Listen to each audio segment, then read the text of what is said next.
2026-এর রাজনৈতিক মহাকরণে কার হাতে যাবে বাংলার ভবিষ্যৎ?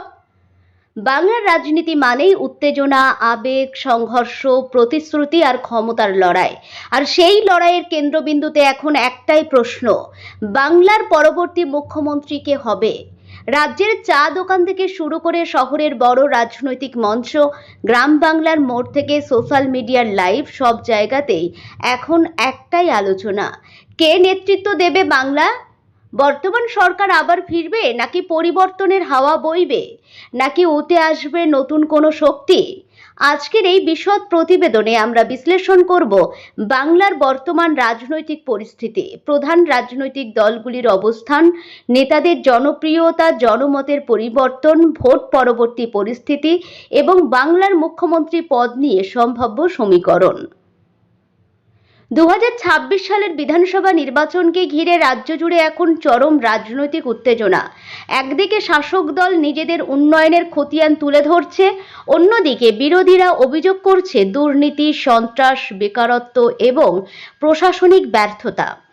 গ্রামের মানুষ বলছে এক কথা, শহরের মানুষ আরেক কথা। কেউ বলছেন উন্নয়ন হয়েছে, আবার কেউ বলছেন পরিবর্তন দরকার। এই দুই মতের সংঘর্ষ আজ বাংলার রাজনীতিকে আরো জটিল করে তুলেছে। মমতা বন্দ্যোপাধ্যায় অভিজ্ঞতার মুখ।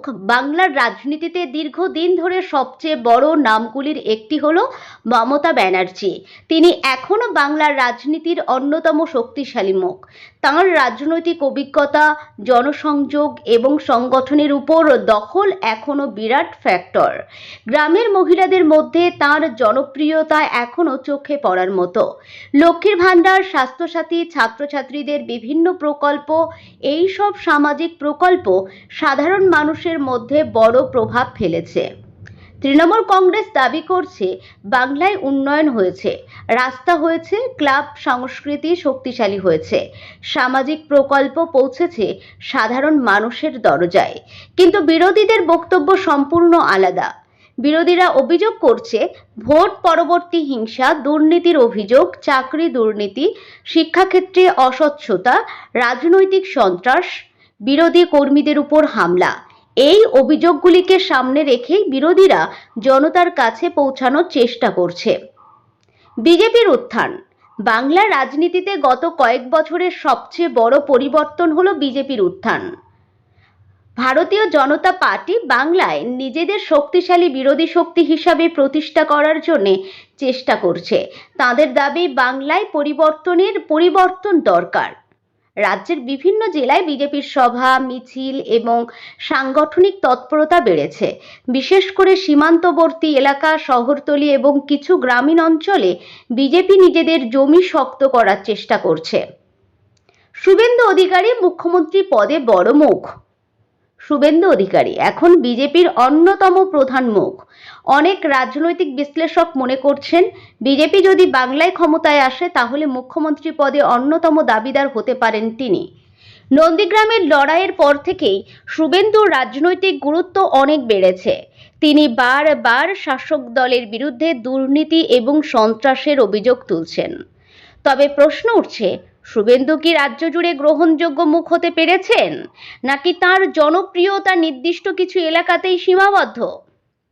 আইএসএফ এবং সংখ্যালঘু ভোটের সমীকরণ।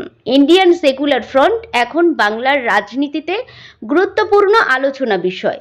বিশেষ করে ভাঙড় এবং সংখ্যালঘু অধ্যুষিত এলাকায় আইএসএফ এর প্রভাব নিয়ে জোর আলোচনা চলছে। অনেকেই বলছেন সংখ্যালঘু ভোটে যদি বড় ভাঙন হয় তাহলে তার প্রভাব পড়তে পারে পুরো নির্বাচনের ফলাফলে। কংগ্রেস ও বামফ্রন্ট কি আবার ঘুরে দাঁড়াতে পারবে? একসময় বাংলার রাজনীতির প্রধান শক্তি ছিল কমিউনিস্ট পার্টি অফ ইন্ডিয়া এবং ইন্ডিয়ান ন্যাশনাল কংগ্রেস। আজ তারা অনেকটাই পিছিয়ে। তবে এখনো কিছু এলাকায় তাদের সংগঠন এবং পুরনো ভোট ব্যাংক রয়েছে। যদি বিরোধী ভোট ভাগ হয় তাহলে বাম এবং কংগ্রেস কিছু আসনে চমক দেখাতেও পারে। মহিলাদের ভোট সবচেয়ে বড় ফ্যাক্টর। বাংলার নির্বাচনে মহিলা ভোট এখন সবচেয়ে বড় নির্ধারক শক্তিগুলির একটি।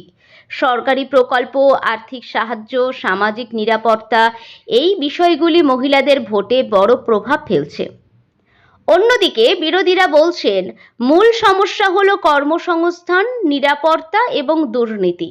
তাই মহিলা ভোট এবার কোন দিকে যাবে সেটাই হতে পারে নির্বাচনের টার্নিং পয়েন্ট।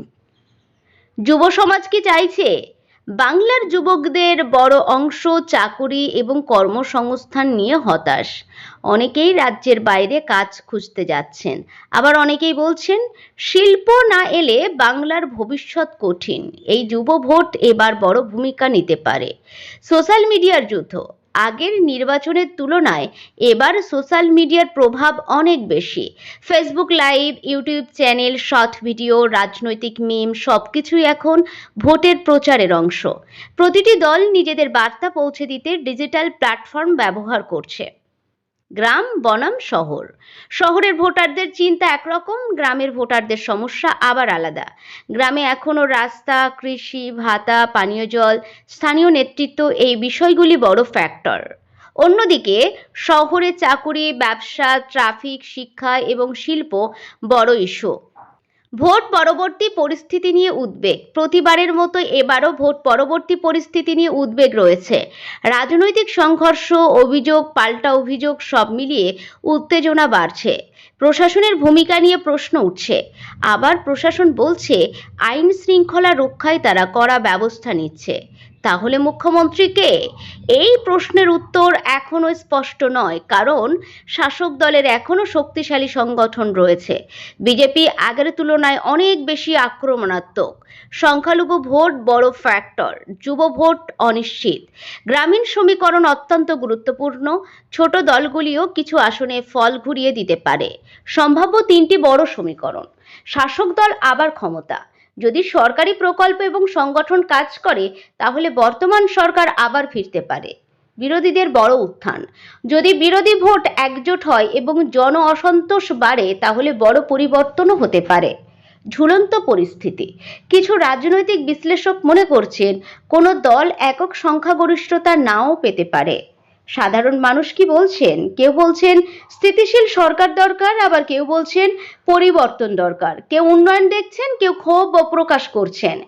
এই মিশ্র জনমতই বাংলার নির্বাচনকে আরো কঠিন করে তুলছে।